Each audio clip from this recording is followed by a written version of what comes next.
My name is Chase Pipes, and you're watching Chasing History, brought to you by Arrowheads.com and Smoky Mountain Relic Room. And we're in Dunhuang, or well, outside of it anyway, and we're exploring the history of the Silk Road. Now, this history is perhaps the most important one of the most important histories in humanity, because this is the very first time in which the eastern branch of humanity meets the western branch of humanity. And they did that through commerce, they did that through trade, and this is the area, this is the region inside the Gobi Desert in which those two cultures came together. This is the furthest east that Westerners came, and this is the furthest west that Easterners came. This area is where they met. And on this trip, we're going to explore not only the history of the Silk Road itself, but also the incredible geologic history of where we're at. Because this area is awesome, unlike Simon's ringtone, which is horrible. Alright guys, come with us. We're going to check out some really cool history. Alright, now we've traveled to the Yadan National Park in order to show you guys another aspect of the Silk Road. This area geologically is incredible. This is one of the geologic marvels of the world, really, when you think about it. But what this represents for the Silk Road and its history is an area that is a marker on the landscape. You know, the Gobi Desert is so vast and huge, and to navigate on such an incredible place is about impossible. When you think of it, we'll show you some of the flat expanses, wind-blown areas, but to navigate on that place is about impossible unless you have geologic markers. And the Yadan is a geologic marker on the landscape that lets you know that you're on the right path, that you're on the right trail, the way west towards Rome, Constantinople, to bring your spices, your jade, your trade goods, all the way there. And this beautiful geologic wonder is one of those amazing markers that ancient peoples used in order to get from A to B. You gotta keep in mind, guys, there was no cell phones, there's no GPS. Heck, man, dude, Randall McNally didn't even exist back then. So how did people navigate? They used rivers, they used natural mountains to go towards. The natural features of the land, that was their map, that was their guide. And in China, it's the same. And the Yadan, this area that we're in now, is probably perhaps one of the most impressive geologic markers that was used for one of the most incredible trade routes in world history, the Silk Road. So we've got some more places to go check out. Come on, let's go. Look at the sand, black sand. Look at the mud. Let's take a closer look of the mud. Hold on. One of the aspects about the Silk Road that a lot of people don't include or keep in mind is of its defense, is of protecting the Silk Road. And that's one of the things that we have here. You know, the Silk Road was a very important trade route. I mean, it was arguably the most important trade route in the entire world. You know, and to control that trade route, to have control over it, you know, you have control over the commerce, over the taxes that come with it. And for the Chinese government at the time, that was incredibly important. And for the Han government, that was also important. Not only to protect the Silk Road itself, but also to protect its own lands, its own borders. And that's why this portion of the wall was built. This is the very start of the Great Wall of China. This wall was started in the 2nd century AD by the Han government. And this was built not only as a defense against the Hun invasion that would come in succeeding centuries, but also as a way to defend the outlying frontiers and to protect the Silk Road as it's made its way from east in the markets on the eastern coast in Beijing to the west to the markets of Constantinople, Rome, and on into London. So this is an important and amazing thing to look at and to see. And you know, this was here for a reason. It was here because there was strife. There was, you know, all of these military attacks, these threats. The possibility of there being, you know, an invasion and attacks on the Silk Road. So this was built for a reason. And at times when war did come, and it did come throughout the centuries, the route shifted. Now, you guys remember the episode I did a while back on the Maritime Silk Road. The Maritime Silk Road owes its existence to the failing of this. When this area would become overrun and strategically destroyed, and the Silk Road here was in jeopardy, the trade would fall off, the road would disappear. And so, to keep that thread of commerce alive, they would go from an overland route to a maritime route.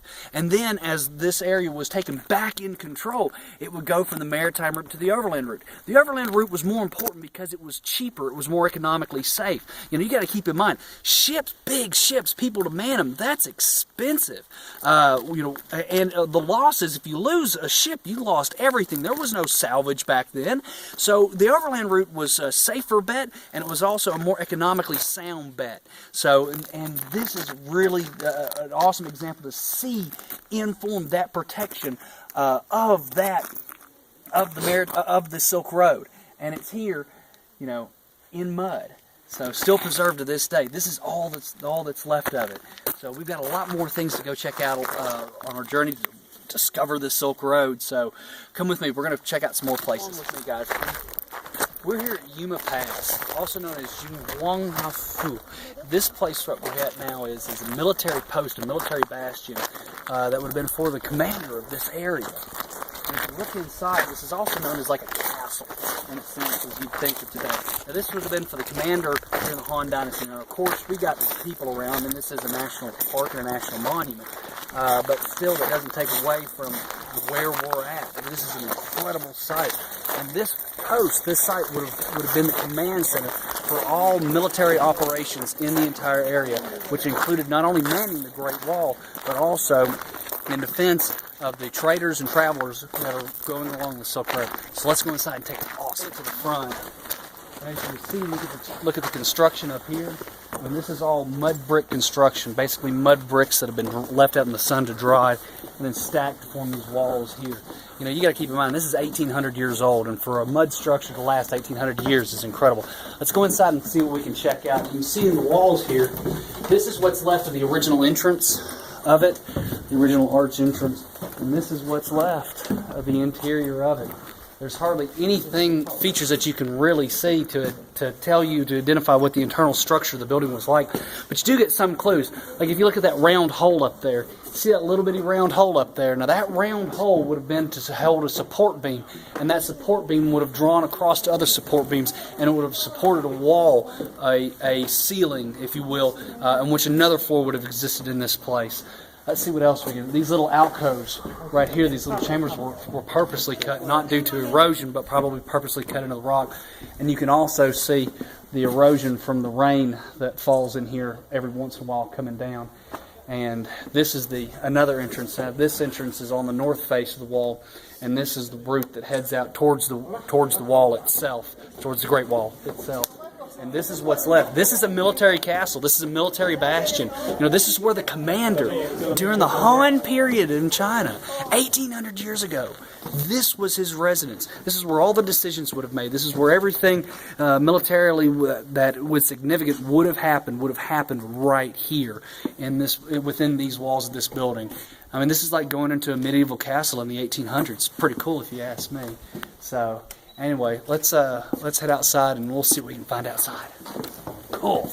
Another really cool aspect of places like this is what it did to the landscape and what it did to the mindsets of the people, you know, that were enemies of the Han Dynasty, the Han government. You know, the people that would want to attack this area. If you think about it, if you come out here and you look, you know, this is a pretty desolate area. I mean, there's not a lot of major features out here. I mean, this is a flat desert, and then when you turn and you look, and you see an impressive man-made building like this. I mean, just think of the psychological statement that comes out of it. But I want to show you something else. You come with me. This is really cool. If you look down here at these reeds, this area does get rain, not much rain, but it does get some rain. And a lot of these bricks and everything, where the mud actually comes from, is from these reeds. Down here at the base of these reeds and these plants here is a root system.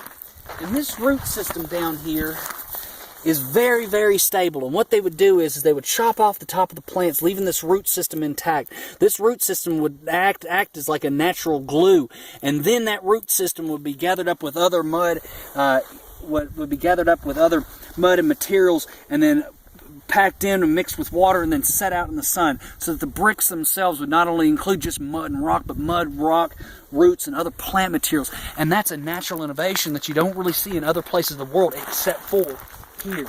This is an incredible area, and it was all to protect the outer reaches, the frontier, if you will, of the Han period. 1,800 years ago, the frontier. You know, instead of cowboys and Indians, it's Chinese and Huns, you know, fighting each other. And also to protect and safeguard travelers on the Great Silk Road as they bring goods from east to west. And that's what's important. Why do we study this history? Is because, you know, without the Silk Road, you know, many things in our world, in the Western world, wouldn't have been known or seen for years. Medicines, technology, science, all of this stuff is what traveled on the Silk Road. It wasn't just goods like silks and spices and stuff. Those were the everyday commodities. The real value of the Silk Road is the information, is the knowledge that went with it, that went with those people from east to west. And for the first time, if you can imagine this, guys, what you're looking at is you have two branches of humanity that have been out of touch, out of contact, and for the first time they're coming together. And what are they doing? They're sharing ideas. And when ideas get shared, you know, you only share the bad ideas. You don't share the good, and only good can come out of it. And a lot of great things came out of the sharing of those ideas, and they were transported on this route here, on the Silk Road, where we're standing, across this arid wasteland of the Gobi Desert.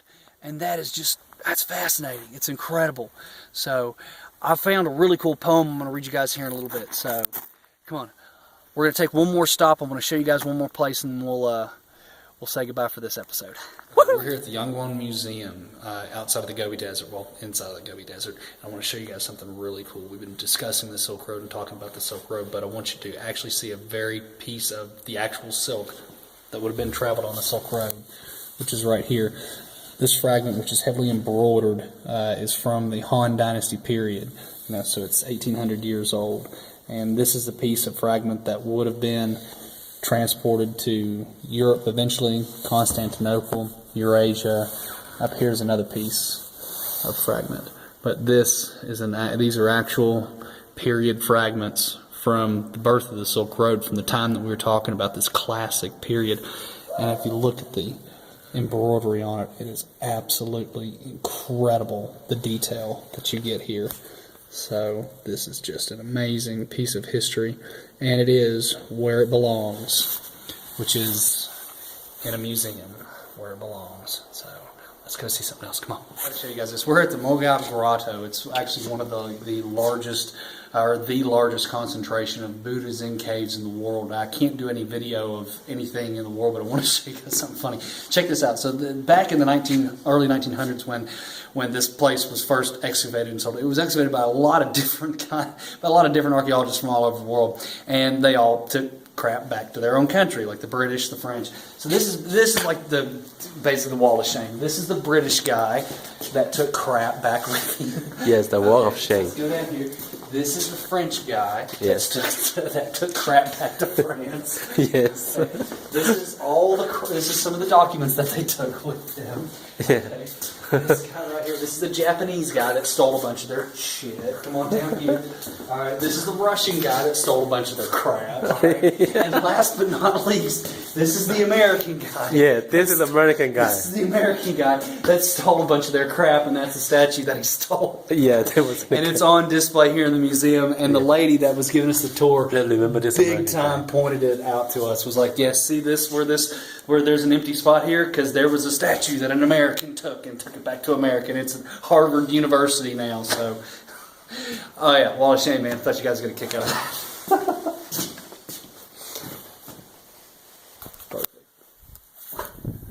We've explored a lot of sites here on our adventure across the Silk Road, and this is another incredible site. But for this episode, we're kind of running out of time. So if you'll join me next time on the next Chasing History, we'll get to explore further the incredible history of China's Silk Road, which united both east and west. So if you'll follow me on our next adventure, we'll check it out. My name is Chase Pipes. You've been watching Chasing History. How do you know where you're going unless you know where you've been? It's in studying and understanding the mistakes of the past that prevent the failures of the future. Stay tuned for the next episode of Chasing History in the Silk Road. Come on.